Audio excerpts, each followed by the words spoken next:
Will the Summerboard make you a better snowboarder, and does it translate to a snowboard? Summerboard's main claim is that its unique design with a 360-degree wheels to spin beneath the board allow you to basically turn pavement into a groomer, making it feel like you're snowboarding anywhere. But does riding a Summerboard actually translate when snowboard season starts again? I picked up my Summerboard back at the end of March, and although it did take me a couple of days to finally get it under my belt and figure out how to properly ride the Summerboard, one technique that actually did allow me to figure out how to properly ride the Summerboard was I literally had to close my eyes and imagine taking my body through the exact same movements that I would if I was on a snowboard. The Summerboard is very unique in the fact that it does operate off of essentially the same mechanics as if you were snowboarding. The muscles involved, the body mechanics, the way you move, the way you control a carve, the way you spin, the way you can kind of smear the turn in the back, it literally does feel just like you were snowboarding. I will say it was much trickier to pick up than I anticipated it to be. I've been snowboarding for several years. I've ridden a one wheel, and the Summerboard, it was a bit of a battle for me to finally learn how to ride this thing properly. But it was like magic when it did click because it literally did feel just like I was snowboarding. Soon as I got it to finally click, it was just like a night and day thing. And it really, truly does feel, how they market it. It really does feel like you're snowboarding down the road. And then also, to sort of add to that fact, Summerboard does have the footholds that you can install, which I don't recommend installing the footholds until you have a proper grasp on how to kind of turn and get around on the Summerboard, because you are going to have to bail a lot, especially during the learning phase. But once you do learn how, you can install the footholds, which essentially act as your snowboard bindings for your Summerboard, which are going to lock you in, give you a better board feel, give you more control, and really allow you to open up the door of sort of what the Summerboard is capable of and truly give you that snowboard feel.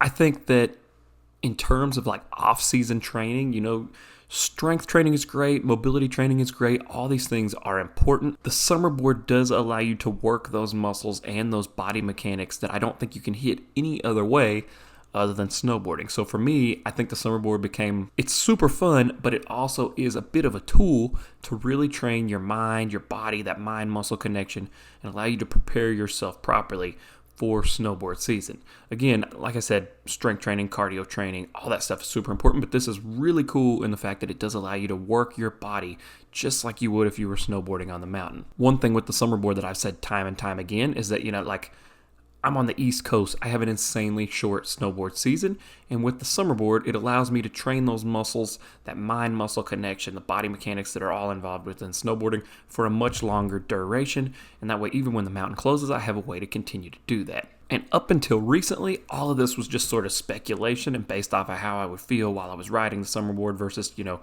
compared to what I remember from snowboard season. But now that my snowboard season is back underway, I can testify that this is the strongest I have come into snowboard season, the best I have felt on a snowboard straight out of the gate. I'm 2 days in, and I feel like I'm riding better than I was at the end of the previous snowboard season. And as soon as I got going on my snowboard this year, it was like I picked it up and took off, and it honestly almost felt like I never left. Even on day one, I was going on and getting grabs and hitting side hits and doing tricks and stuff that normally it took me a couple days under my belt to start feeling comfortable enough to get into that space. I also will say with the Summerboard, I think it's helped me work on my carving for my snowboarding. I've noticed this season on my snowboard versus before, I would sort of 50-50, sometimes carve, sometimes do the more smeared turns in the back, like a skidded turn. And since I've been riding the Summerboard, this snowboard season, I've been much more proficient at just carving and holding an edge, and I do think the Summerboard plays a huge part in that because of the way that you can still mimic that edge hold on the Summerboard anywhere you take it. So as a whole, as somebody who's been on the Summerboard for now 3/4 of a year, I can attest that the Summerboard does truly ride, feel, and train your body for snowboarding. So if you are somebody like me, you're looking for a way to continue to progress your snowboarding, and it is going to translate to the mountain, the Summerboard is a great and fun tool to pick up. It's a blast to ride. You can use it to get around. It's got a 12-mile radius. It's really, really fun. But for somebody like me who has a super short snowboard season but wants to continue to find a way to progress their snowboarding for as long as they can, year-round if possible, the Summerboard is a great way to do that. If you have any questions about the Summerboard, definitely hit me down in the comments below. Also, if you are interested in picking a Summerboard up, code BBH100 is going to save you $100 off your purchase of a Summerboard. The new SBX2 is a blast to ride. The SBX was great, but the SBX2 is so much fun. The rocker shape allows you to just swivel and pivot side to side so much easier, more fluidly, and it's just a really smooth and fun ride. Thank you guys for checking this out. I hope you found it helpful. We'll see you in the next one soon.